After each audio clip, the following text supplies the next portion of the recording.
day. Self-improvement. Explore the ever-popular Korean cuisine through one-day classes, K-Food Class. Around the world, Korean food is sparking a cooking fever beyond a simple dining experience. Joseph Lidgerwood, chef-owner of a Michelin 2-star restaurant, steps up for a global audience. This is for anyone who loves K-food. News that brings Korean stories to life. K-Culture Dive. Delivering K-everything, from lifestyle to entertainment and trends. Discover Korea's seasonal landscapes, major issues, exhibition and cultural venues, and diverse cultural news. You'll be drawn deep into the heart of K-culture. During your study, what's going to happen?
On Tuesday, Team Korea arrived home from the Milan Cortina Winter Olympics, with President Lee commending the athletes for their tenacity and the pride they ignited across the nation.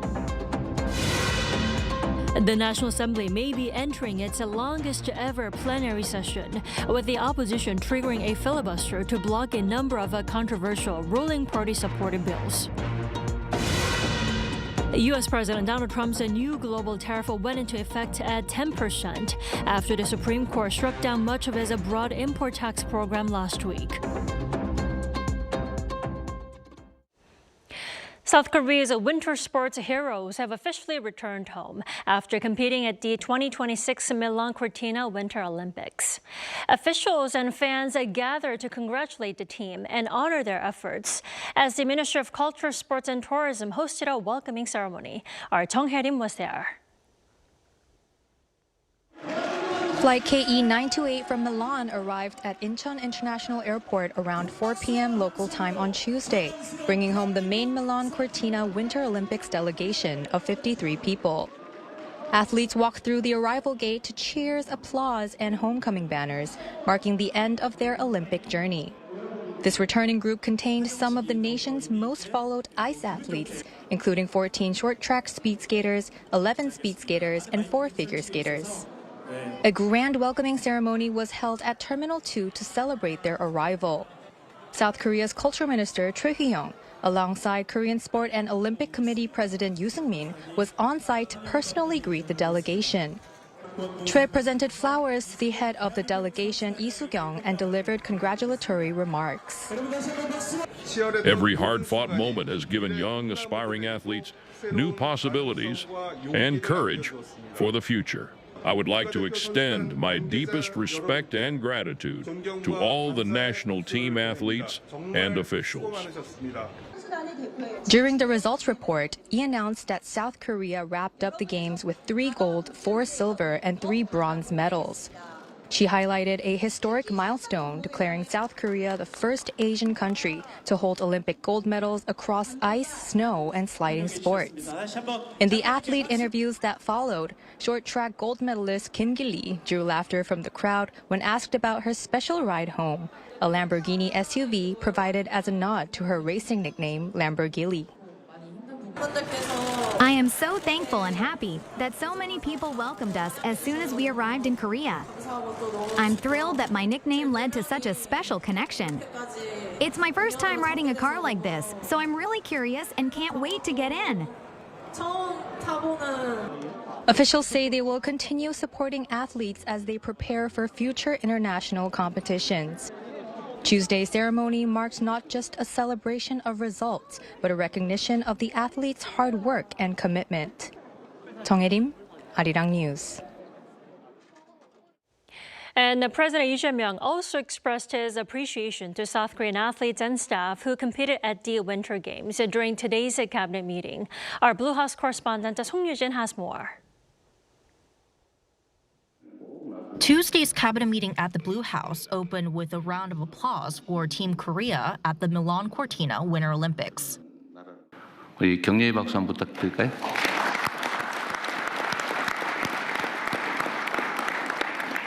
수고 많으셨습니다. President Lee praised the athletes and staff, saying they brought pride and inspiration to the nation.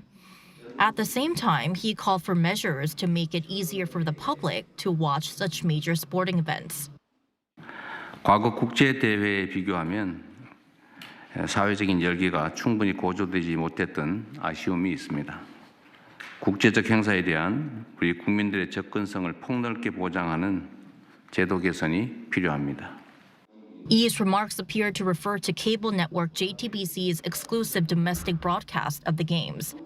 JTBC secured broadcast rights for the Olympics from 2026 through 2032 from the International Olympic Committee in 2019. However, negotiations to sub-license coverage to other Korean broadcasters ultimately collapsed, reportedly due to the high costs.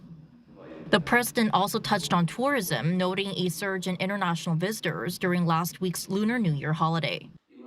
이번 설 연휴 기간에도 면세점, 백화점 등의 외국인 매출이 폭발적으로 늘어났다고 합니다.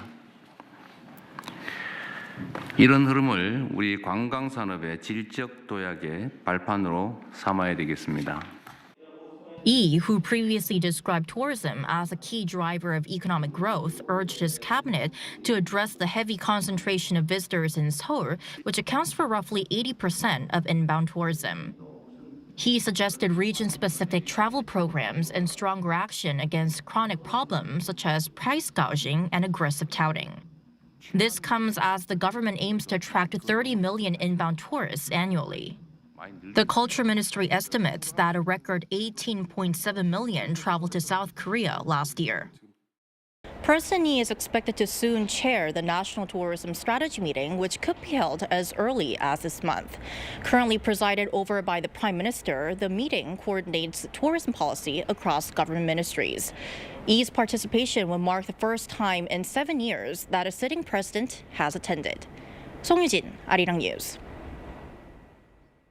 Now, over at the National Assembly, a major political showdown is unfolding as an opposition-led filibuster threatens to stretch the plenary session for days. Our Moon Hae-ryun has the details.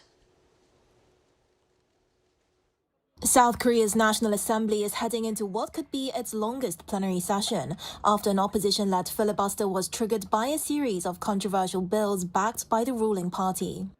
During Tuesday's session, lawmakers first voted to approve the arrest of former Democratic Party lawmaker Kang Sun-woo, who is accused of accepting illegal campaign donations. The ruling party then introduced revisions to the Commercial Act, along with 3 judicial reform bills that would expand the Supreme Court, establish a new appeal system, and penalize officials accused of distorting legal rulings. As soon as the revision to the Commercial Act was reported to the floor, the People Power Party launched a filibuster with 8 bills remaining on the agenda. The Democratic Party says it will forcibly push through the 3 bills that destroy the judiciary. But these are clearly unconstitutional laws. They are a model of a totalitarian dictatorship. Even if the People Power Party blocks us with baseless filibusters, we will stay focused solely on the people and steadily carry out the work that needs to be done. The plenary session came just hours after the Legislation and Judiciary Committee approved a special act on administrative integration for Jeollanam-do Province and Gwangju, led by the ruling Democratic Party. Votes on similar integration bills for Chungcheongnam-do Province and Daejeon, as well as Gyeongsangbuk-do Province and Daegu, were put on hold, with lawmakers citing the need to further assess regional public opinion. The selective passage drew sharp criticism from the People Power Party, which said it does not oppose administrative integration in principle, but accused the ruling party of fast-tracking bills for politically favorable regions without clear standards, including fiscal support. The Democratic Party pushed back, accusing the opposition of holding the bills hostage through filibusters and blocking regional development, while parliamentary rules mean only 1 bill can be processed per day due to the 24-hour waiting period to end debate. The political standoff is expected to drag on for its longest yet, with the DP saying it will continue to hold plenary sessions to process legislation until the end of the February extraordinary session on March 3rd. Moon-Haeryun, Arirang News. Presidential Chief of Staff Kang Won-sik has departed for the UAE to discuss cooperation on AI and the defense industry. He's set to discuss follow-ups to last year's summit between President Lee Jae-myung and his UAE counterpart Mohammed bin Zayed Al Nahyan. The 2 countries are reportedly looking for a possible joint development of a weapon system to expand arms cooperation beyond exports. Now, it's Kang's 3rd visit to Abu Dhabi as a special presidential envoy for strategic economic cooperation.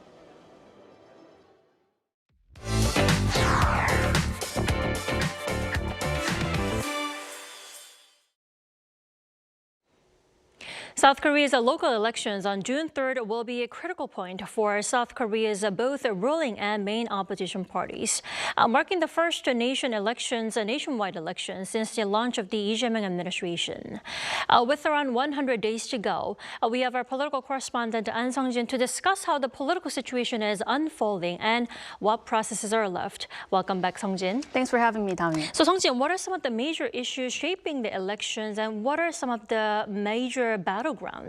Right, great question, Dami. So let's first go over some of the key issues that will be shaping the local elections on June 3rd. Now we have judicial reform, real estate policy, and regional restructuring. The special investigation into the previous administration's insurrection has become a key variable as the ruling party pushes for a sweeping judicial reform. While property issues have traditionally been a vulnerability to incumbent governments, some voters reportedly believe that the administration's stabilization measures will be effective, which may suggest that the housing policy this time could become a strategic advantage for the Democratic Party. Meanwhile, the proposed administration's merger between Daejeon City and Chungcheongnam-do Province is another major variable. The number of top local government posts will be halved while doubling the political weight. As for the pivotal battlegrounds, the capital region, particularly Seoul, remains the election's core arena. Incumbent Mayor Oh Se-un, a leading conservative figure, is seeking a 5th term while the DP aims to reclaim the position. In Busan, the race is looking increasingly competitive with a sign of growing undecided voters, which may make it a potential bellwether that could determine overall momentum between the rival camps. Right. It does look to be a fierce competition among parties on these policies. Now, Sung-jin, why is the June 3rd election so critical for both the ruling and the main opposition parties? Right, so the upcoming local election will be a pivotal political test for both parties, just as you mentioned. With the elections determining the leadership of local governments nationwide, the stakes are high for both parties. From the ruling party, victory is viewed as essential to maintain its reforms, while for the main opposition party, the local vote offers an opportunity for a political comeback. For the ruling Democratic Party, it is widely seen as a midterm assessment of the Lee Jae-myung administration's first year in office. Now, the vote will be a reflection of the administration's early policy direction as the party looks to push forward with its tangible achievements during the government's first year. At the same time, it will serve as a crucial moment for the main opposition People Power Party as it tries to recover from internal turmoil. The PPP looks to lay the groundwork for broader conservative rebuilding efforts. Now, party officials are confident that the June 3rd elections will signal whether voters are satisfied with the new government's direction, suggesting it has confidence in gauging public sentiment since the change in administration. Now, one of the most significant uncertainties ties within the broader ruling party coalition after merger talks between the DP and Rebuilding Korea Party fell through, and discussions shifted toward forming an electoral alliance instead. So Sung-jin, 100 days to go till June 3rd. What's left in the election process? Right, so let's take a look at the rest of the process for the local elections. Now, registration already began for preliminary candidates for multiple government members, including provincial governors, superintendents of education, and city council members. All candidates must complete their official candidate registration between May 14th and 15th. And now, once the final list of candidates is confirmed, the official election campaign period begins, where candidates can legally conduct full-scale campaign activities. Now, soon after, candidate debates and discussions will be held, and early voting will take place nationwide from May 29th to 30th. On the official election day, which is June 3rd, voting will take place at designated polling stations with the ballot counting beginning immediately. As the 100-day countdown begins, the June 3rd local elections will be a defining moment to not only measure the performance of the current administration, but also test the opposition's political grounding. So we will have to keep close attention to it till the end comes. Right, Sung-jin, you'll have to keep us posted for the next 3 months. Thanks for the preview. My pleasure as always, Dami.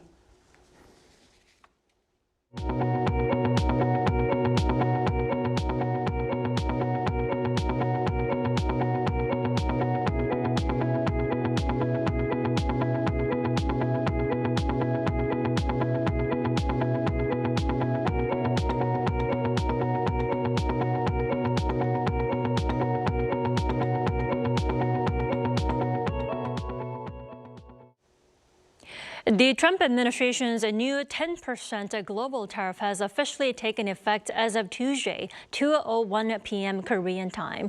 While U.S. President Donald Trump said he will push for a 15% rate, U.S. customs officials are now, for now, maintaining the original baseline. Our Park Junan has the latest. Starting at 12:01 a.m. Tuesday Eastern Standard Time, U.S. President Donald Trump's new global tariff officially took effect at a 10% rate on most imports from around the world.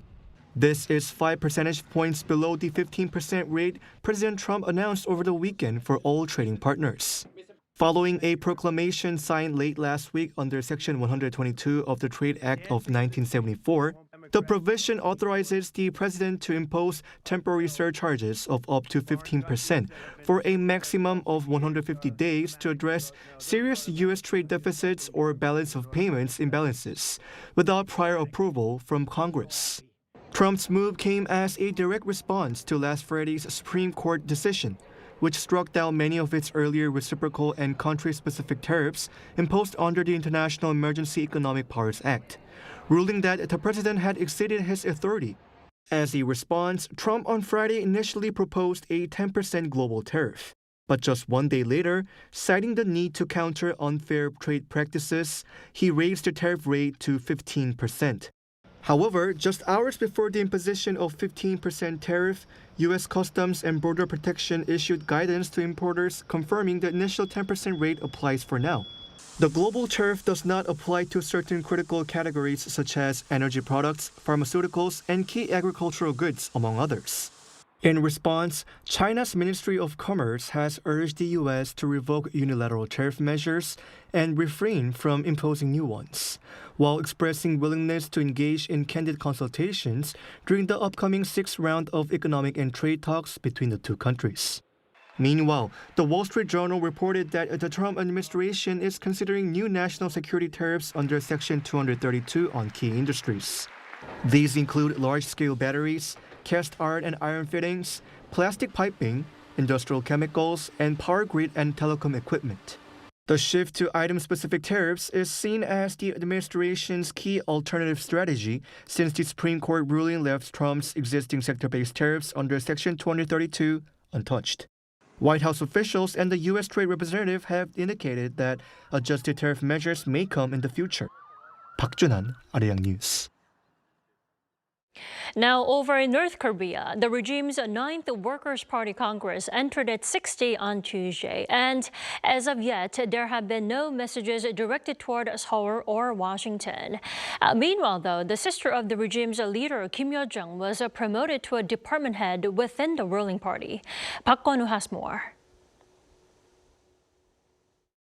Kim Yo-jong, the sister of North Korean leader Kim Jong-un, has been promoted from vice director of a department to the head of an undisclosed department at the ruling Workers' Party. According to North Korea's state-run Korea Central News Agency on Tuesday, the decision was made on Monday, the 5th day of the 9th Workers' Party Congress. Kim Yo-jong was also reinstated as an alternate member of the Politburo, the party's highest policy-making body, after having been demoted to an ordinary Central Committee member 5 years ago. The KCNA also announced the 5 members of the Politburo Standing Committee, the regime's highest decision-making body when plenary meetings of the party's Central Committee are not in session. Led by Kim Jong-un, the newly reshuffled body now consists of Premier Park Tae-sung, Cho Yong-won, and newly appointed Kim Jae-ryong and Lee Il-hwan. The change marks a generational shift in leadership as former senior member Choi Dong-hae was removed. A signal of Kim Jong-un consolidating power under people who are loyal to him, like people who owe their status and their power and the position to him rather than the previous successor. A lot of the older folks will have still ties to the previous leader, Kim Jong-il. An official from South Korea's Unification Ministry also said Tuesday that Kim Jong-un's governance capacity and overall party leadership are expected to be strengthened through this generational shift. The official added that this view is backed by the increase in party secretariat secretaries and the presumed restoration of the international secretary post. Remarks were also reported by Kim Jong-un from Monday's meeting, where he said that no challenge or change in circumstances would be able to slow or stop the North's advance.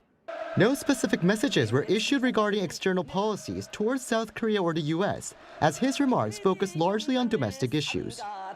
This Party Congress has been a little bit less forthcoming on details compared to the last one. They don't want to say anything that's going to trip them up later, depending on how the talks with Trump and Xi play out. And so I think it's just a bit of cautious strategic sort of positioning and sort of just waiting to see how that plays out to figure out what their next step is going to be.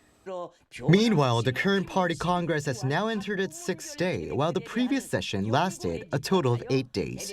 Park Kwon-woo, Arirang News. U.S. forces have reinforced their presence in the region surrounding Iran, raising concerns over a potential attack ahead of key negotiations for Thursday over in Geneva. Our Cho Young-eun has this report. The U.S. Department of State on Monday ordered non-essential diplomats and their family members at the U.S. Embassy in Beirut to leave Lebanon due to safety risks. The development came amid intensifying regional tensions with concerns over potential military action by the U.S. against Iran. The outcome of the nuclear negotiation in Geneva this Thursday could determine whether the standoff moves towards a compromise. Addressing media suggestions of internal opposition to any military action, Trump dismissed reports that General Dane Kane opposed a strike. "I am the one that makes the decision. I would rather have a deal than not. But if we don't make a deal, it would be a very bad day for that country and very sadly its people," Trump wrote on social media. The president's determination could hinge in part on the judgment of his special envoys, Steve Witkoff and Jared Kushner, about whether Tehran is deliberately stalling negotiations over curbing its nuclear capabilities. Iran has issued a stern warning in response to reports that Washington may be considering limited military action to pressure Iran into accepting U.S. terms. Iranian Deputy Foreign Minister described the upcoming talks in Geneva as a new window of opportunity while cautioning that any attack on Iran could spark a broader regional conflict. Officials rejected the idea of a so-called limited strike, with any act of aggression to be met with a forceful response under Iran's inherent right to self-defense. An act of aggression would be regarded as an act of aggression, period. And any state would react to an act of aggression as part of its inherent right of self-defense ferociously. So that's what we would do.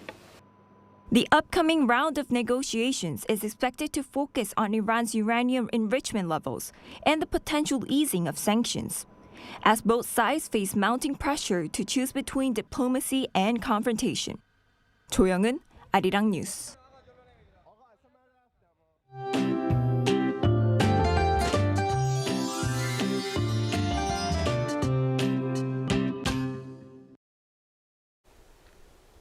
After an early taste of spring-like weather, we were back to mid-winter conditions today with a heavy snow advisory issued in parts of the central and southern regions. Most of the snow in central regions in 전라북도 will let up tonight, while 전라남도 and 경상도 provinces could see a mix of rain and snow through tomorrow morning. But some welcome news. Spring-like weather returns tomorrow afternoon after a chilly start in the capital, starting off at -1 degree Celsius, Daegu at 3 degrees. Then by the afternoon, Seoul will jump to 15 degrees Celsius. Daejeon will be topping out at 13 degrees under cloudier skies for southern regions with decent air quality nationwide. Jeju, however, is forecast to see more wet weather through the end of the week. Meanwhile, most regions will enjoy early spring-like conditions. With that in mind, here's a look at the international weather conditions.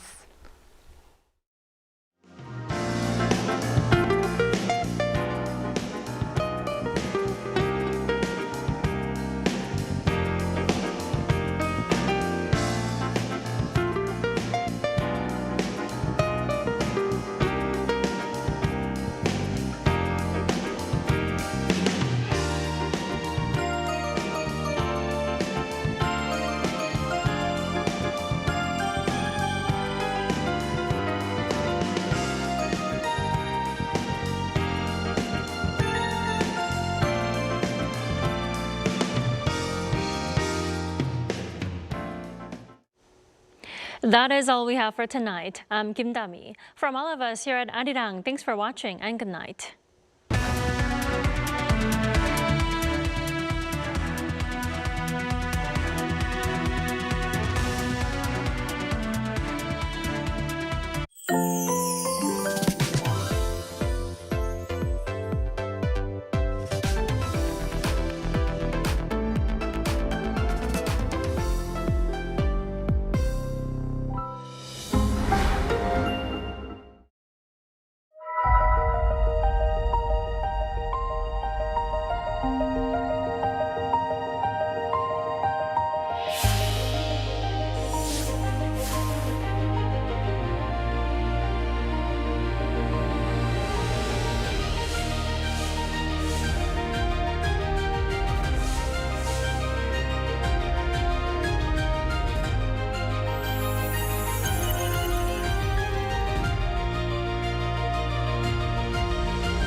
How to survive in Korea. Weddings. Step 0. Attire. As a guest, dress formal to business casual. Avoid wearing all white, shorts or going topless. Step 1. Arrival time. Arrive 30 minutes prior to the wedding ceremony. Too many cars, too many halls, too many people. There are many twists and turns. Take pictures and shake hands. And write your name vertically, not horizontally, in the guest book. Step 2. Or, shibor. 50,000 won, 100,000 won, 150,000 won. Cash gifts are given in these units. Decide on the amount based on your relationship. Write your name vertically on the envelope. Step 3. Wedding etiquette. Fill up the front row. Guests have 3 duties to fulfill: clapping, cheering, and taking pictures. Step 4.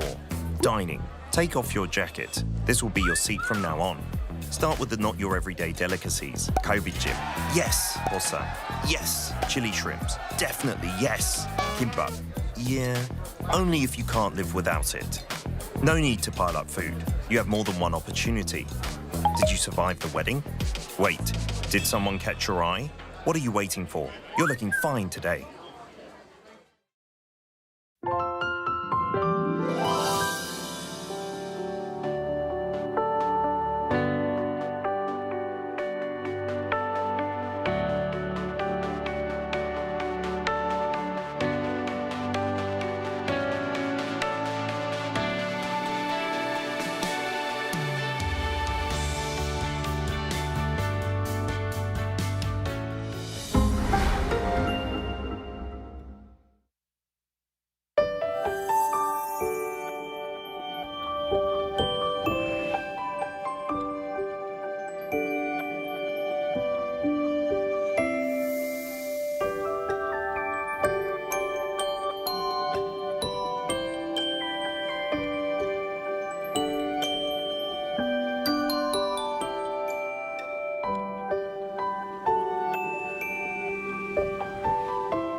drawing more fans from all over the world. Local consumer prices continue to hover at the 2% since rate in April. Turning to robots to allow the visually impaired the chance to better indulge in cultural experiences.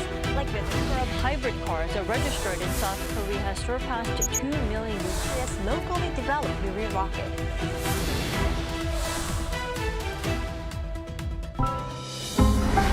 Arirang. Knock knock! The magical door to the world of K-animation is swinging wide open. Meet your instant new BFF, the adorable Catch. Tina Ping will have you hooked from the very first glance. Need a hand? Our Robocar Poli Rescue team is always zooming in to save the day.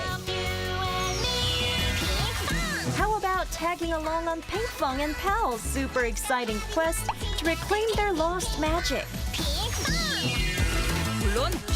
With the mysterious life forms Cabion by your side, you can become a Cabion master and save humanity like the total hero. Protecting children's innocence while igniting their boundless imaginations. That's the magic of Korean animation. K-animation, the ultimate bestie for kids worldwide.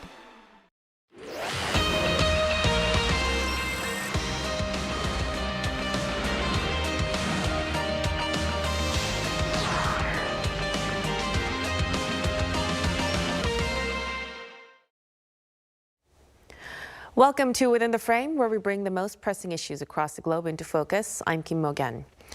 4 years after Russia's full-scale invasion of Ukraine on February 24th, 2022, the war remains deadlocked. What Moscow expected to be a short campaign has become the deadliest conflict in Europe since World War II, with nearly 2 million estimated casualties and vast destruction across Ukrainian cities. U.S.-mediated talks in Geneva have stalled over territorial disputes in the east, while fighting continues on the ground. Ukrainian President Volodymyr Zelensky warns that Russian President Putin has effectively triggered a broader global crisis, not just a regional war. With U.S. President Donald Trump pushing for diplomatic progress ahead of America's midterm elections and Europe divided over long-term security guarantees, the conflict is entering its 5th year with no clear end in sight. For more on this, we connect to Michael Kimmage, a professor and chair history at the Catholic University of America. A very big welcome, Professor. Thank you for having me. So let's start with the big picture first. So 4 years after Russia's invasion, President Zelensky said President Putin has effectively started a third world war. So from a historian's perspective, Professor, is that rhetoric, or has this war already reshaped the global order?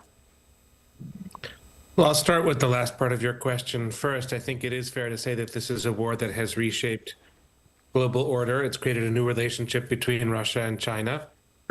It's brought North Korea far away from its borders into a conflict in Ukraine. It has fashioned a global coalition in support of Ukraine, from Japan to Australia to New Zealand to Canada to the United States. And in terms of inflation and effects on food security and other resources, the war has also had quite a number of global implications. But to go to the first part of your question, I think it would be highly inaccurate to say that this is a world war, because after all, it is a war really between Russia and Ukraine in terms of the soldiers, with a few exceptions. And China is not a direct part of the war. Most countries in Europe are not directly involved. The United States is not directly involved. South Korea is not directly involved. And in some respects, although it could sound a bit cynical perhaps, I think the world has started to factor the war in. It's become a feature of the global landscape, and quite a few countries are moving on around the war. So I think it's very difficult to describe as a world war on par with the First World War or the Second World War, which were overwhelming and which entailed millions upon millions of soldiers in many different countries. So at best, we can say that this is a regional war, but one with many global implications. Very impactful regional war indeed. So if we look at the battlefield itself, nearly 2 million casualties and only limited territorial change, Professor, do you think this is a stalemate or a slow shift in Russia's favor? Who do you think has the upper hand right now? I don't think it's a stalemate. You have tens of thousands of Russian soldiers dying every month or getting wounded every month. You have massive attacks across Ukraine's cities, as the images are demonstrating as we speak. I mean, that's not a stalemate. That's a war that's in a very, very active phase, causing all kinds of destruction. Now, it's true that the line of contact, the front line, is moving quite slowly, and incrementally it's moving in Russia's direction. That's a reality of this war, but it's very difficult to see how this situation can yield a strategic breakthrough for Russia. And so what's happening on the battlefield is, of course, enormously important, and it's in motion. But really what this has become is a war of attrition.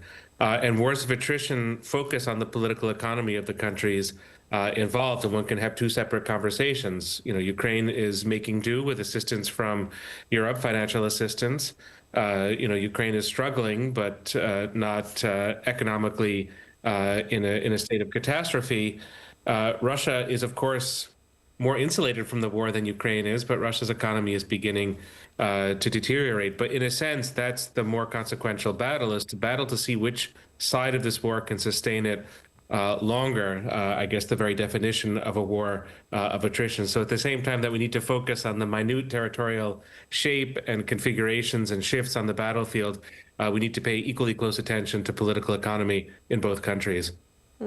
So how much we would be able to endure longer would be very important moving forward. Now, against that backdrop, Professor, the latest U.S.-mediated talks in Geneva, it ended without progress. Is the deadlock mainly about territory or about Ukraine's sovereignty and future alignment? What are your thoughts? There are many different deadlocks that are at work that make this diplomacy so difficult to move forward. One is an American administration that is shifting its message very often, sometimes seeking a ceasefire, sometimes seeking a full resolution to the conflict, sometimes seeking other agendas. So it's difficult to say where the Trump administration often is on Ukraine. Another aspect of the problem is a Russia that does not seem to be in the mood to make concessions, nor does the battlefield demand that Russia make concessions. Another aspect of the deadlock is that Ukraine doesn't want to surrender, which is effectively what Russia is demanding of it. And the battlefield doesn't demand that Ukraine surrender. So on the question of timing, the clock is not at the 0 hour either for Ukraine or for Russia. They still have time in a sense, and they still don't want to make the biggest possible concessions. And a final piece of the deadlock is that Europe is not really a part of the negotiations. It's happening in Geneva. There's a degree of consultation between Washington and European capitals, but Europe is more important at this stage than the United States in supporting Ukraine, and Europe is not a big part of the diplomacy. So I think there's a need for more process.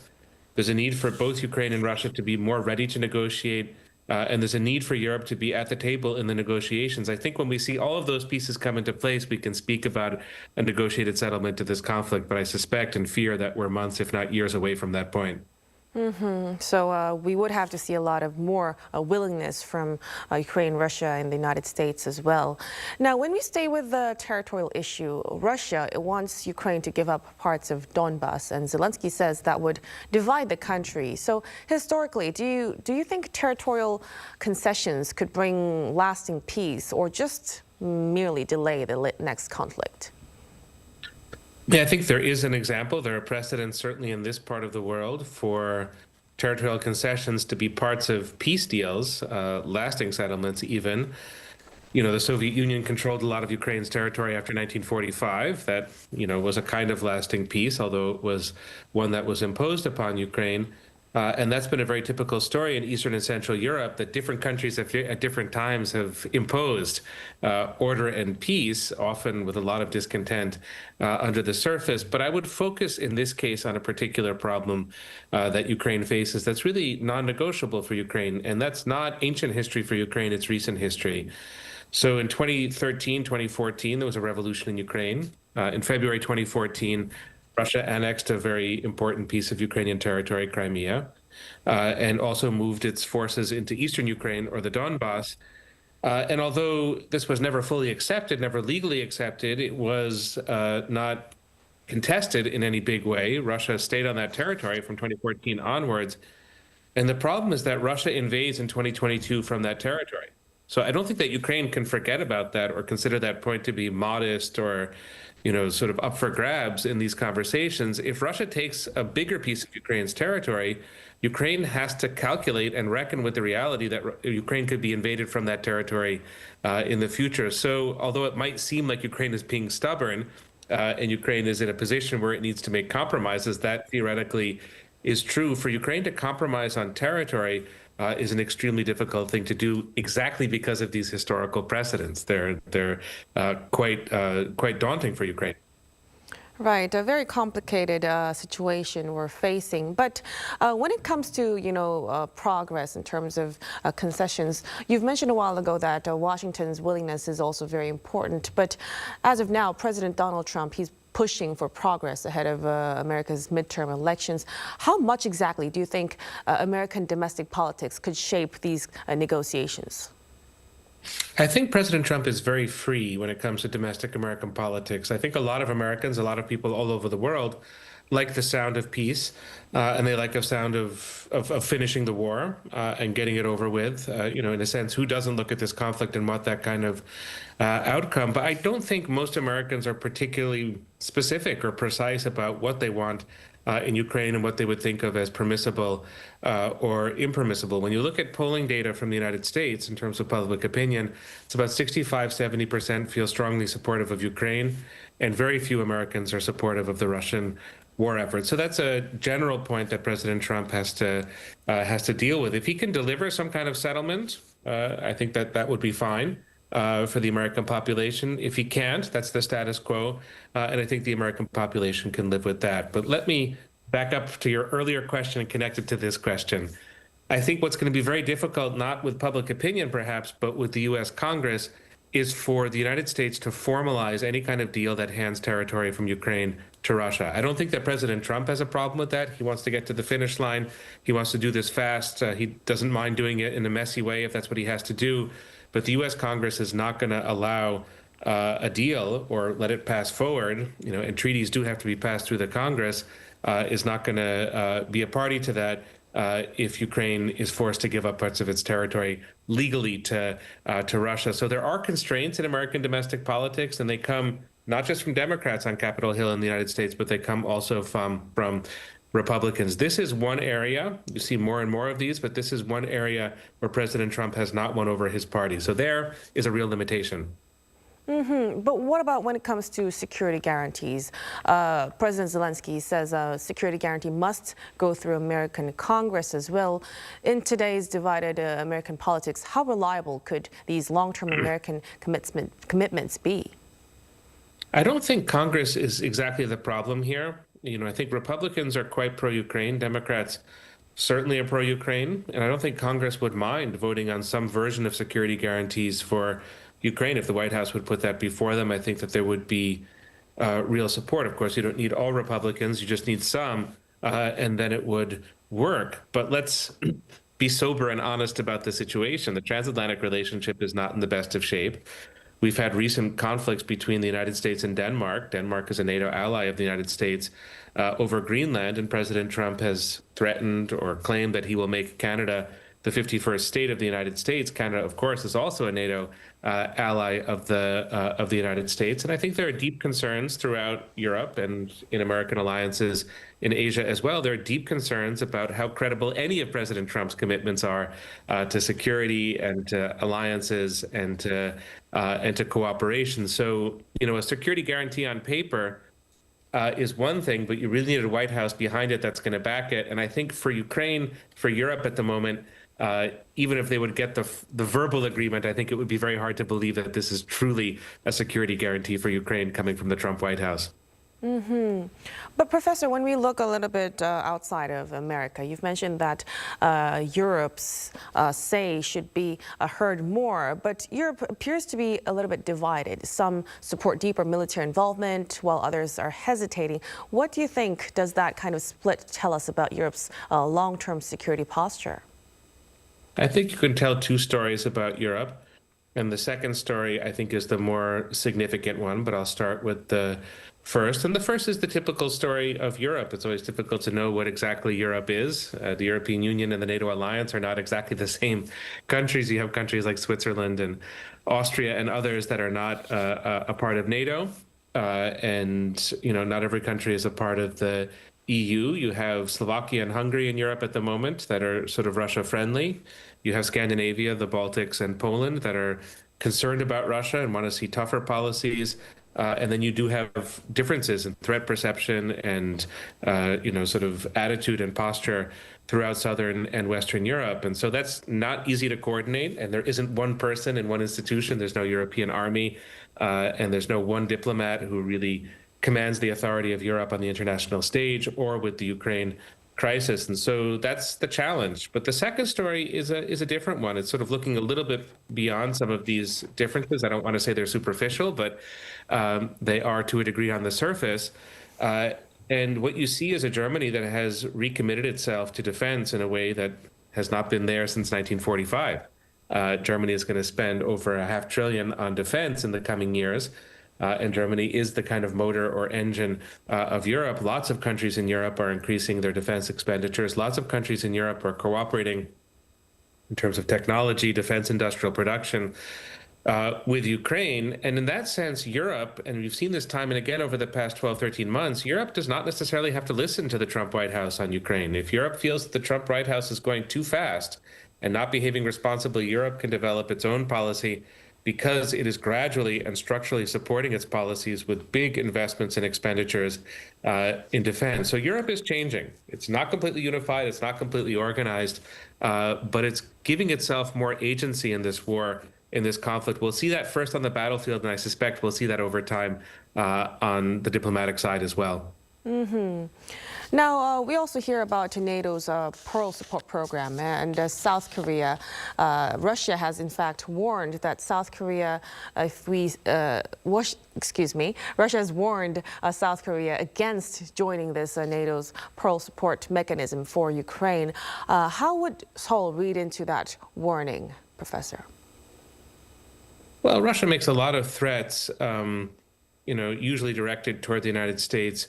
And Europe. There have been nuclear threats in the course of this war and many other kinds of threats. I don't think that South Korea can be indifferent to that. Russia is a nuclear power. It's a strong country in some respects. It has an enormous military. It has an important relationship to China. And yet it's hard for me to imagine really what Russia could do in a big way that would be so difficult for South Korea to manage. I think the concern is probably elsewhere. I don't think that punitive actions from Russia vis-a-vis South Korea are a short to medium term concern. I think the concern is different, and I'm sure it's closely watched in Seoul, and this is the tightening security relationship between North Korea and Russia. Of course, North Korea has provided troops for the conflict. The big question is, what is Russia going to provide North Korea in return? Technology, assistance, military aid, et cetera. And if that shifts the dynamic in the region, I assume that would be negative for South Korea and something that would be really quite worrisome. But I think that is what I would pay attention to, and not somehow the threats and the bluster that comes from Washington, because we just see so much, rather the bluster that comes from Moscow, because we see so much of that, and not all of it is that meaningful. Right, but as for South Korea's part, it's still quite concerning. And the country is reportedly considering limiting any involvement to non-lethal support. Do you think that could actually meaningfully reduce the risk, or is participation itself the issue for Moscow? What are your thoughts? Yeah, I think that it makes sense probably to make a distinction between lethal and non-lethal support, because there is strength in numbers. And in terms of non-lethal support, it's important to recognize that Japan provides Ukraine quite a lot of non-lethal support. Singapore provides Ukraine quite a bit of non-lethal support. I've mentioned Australia and New Zealand as well. So there is a kind of Indo-Pacific network of countries that are providing non-lethal support to Ukraine, and South Korea doesn't stand alone in that regard. And I think that that's useful. Probably it would be somewhat risky, or it might feel or seem risky to be way out in front in terms of lethal support, and that's probably what Russia pays closest attention to. Now, Professor, before we conclude our discussion tonight, I know we've been saying there's no clear end in sight, but 4 years in, with neither side backing down at this point, how much longer do you think this war could realistically continue? I think it will continue for a very long time to come, although there could be ceasefires in the next 2-3 months. That's conceivable. There could be an operational pause. There could be moments of diplomatic progress. I would rule none of that out, and that may happen surprisingly soon. But a true resolution to the conflict I find very difficult to imagine over the next 5, 10, 15, or 20 years. And let me just explain what I mean by that. Russia is not going to be eliminated from the map. It's going to be a factor. I have a hard time imagining that Russia is going to fundamentally change its calculus and accept a kind of independent Ukraine that's moving in a European direction. I think Russia will contest that for a long time to come. And I think Russia has the tools and instruments to contest that development. And it may focus less on military and more on political tools in terms of blocking Ukraine's European path, but I don't think it's going to give up on that project. And at the same time, Ukraine, as it's demonstrated for the last 4 years, is just not going to surrender or yield to Russian control. It's going to resist, and it has allies, friends, and partners all over the world. We've just discussed the non-lethal support that South Korea is considering for Ukraine, and there are dozens of countries that are doing that, and there are many countries that are providing lethal assistance and intelligence and targeting, including the United States. That support is flowing from the U.S. to Ukraine. So Ukraine has no incentive to surrender. Russia feels this motivation to continue the conflict. I think it's going to wax and wane, have more intense periods and less intense periods. But I'm very sorry to say, on the 4th anniversary of this terrible war, that is likely to be with us for a long time to come. Well, a very concerning situation indeed. So the timeline may still be quite uncertain, but clearly the urgency to find a path towards peace seems to be growing day by day. I'm afraid we'll have to conclude our discussion right here. Thank you so much for your time and for your insights, Professor Kimmage. We really appreciate it. Thank you so much. And that'll be all from us on Within the Frame tonight. Be sure to tune in again next time as we continue to explore the stories that matter. Till then, stay informed and engaged.